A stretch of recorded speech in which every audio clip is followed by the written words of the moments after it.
இத்தாலியில் பிறந்த மார்க்கோனி படிப்பை விட இயந்திரங்கள் மீதே ஆர்வம் காட்டினார்.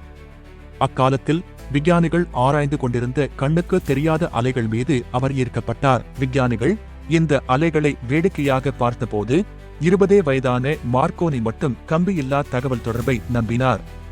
தந்தையின் எதிர்ப்பையும் மீறி தாயின் ஆதரவுடன் தனது மாடியறையையே ஆய்வகமாக்கினார்.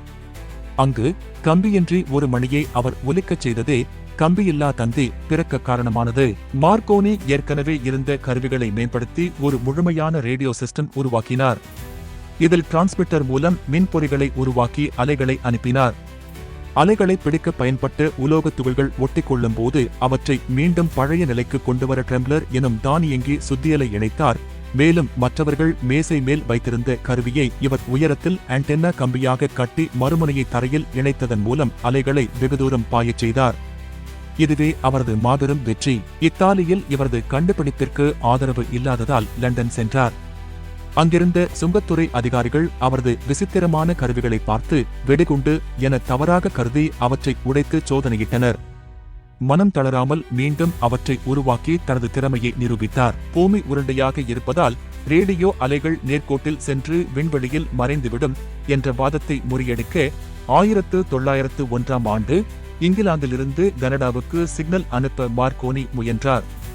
கனடாவில் ஒரு பெரிய கோபுரம் அமைக்க முயன்றபோது புயலால் அது சரிந்தது. மனம் தளராமல் ஒரு காற்றாடியில் ஆண்டனாவை கட்டி 400 அடி உயரத்தில் பறக்கவிட்டார்.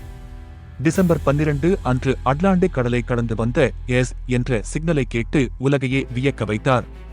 உண்மையில் அந்த அலைகள் விண்வெளிக்கு செல்லாமல் வளிமண்டலத்தின் அயோனோஸ்பேர் அடுக்கில் பட்டு பூமிக்கு திரும்பி வந்தன. 1909ஆம் ஆண்டு அவருக்கு இயற்பியலுக்கான நோபல் பரிசு வழங்கப்பட்டது.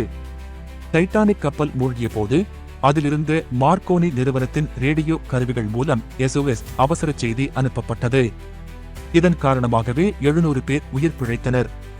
உயிர் பிழைத்தவர்கள் நியூயார்க் வந்தடைந்த போது மார்க்கோனியை ஒரு ஹீரோவாக கொண்டாடினர். மார்க்கோனி புகழின் உச்சியில் இருந்தபோது நிக்கோலா டெஸ்லா ஏற்கனவே ரேடியோவுக்கான அடிப்படை தொழில்நுட்பங்களை கண்டுபிடித்ததாக கூறி வழக்கு தொடர்ந்தார்.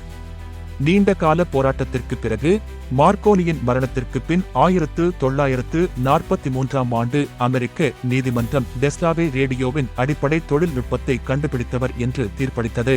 இருப்பினும் ஒரு அறிவியல் தத்துவத்தை உலகளாவிய வணிகமாகவும் மக்களின் உயிர் காக்கும் கருவியாகவும் மாற்றிய பெருமை மார்க்கோனிக்கே சேரும். வீடியோ பிடித்திருந்தால் லைக் செய்து சப்ஸ்கிரைப் பட்டனை அழுத்தி பெல் ஐகானை அழுத்தவும். நன்றி.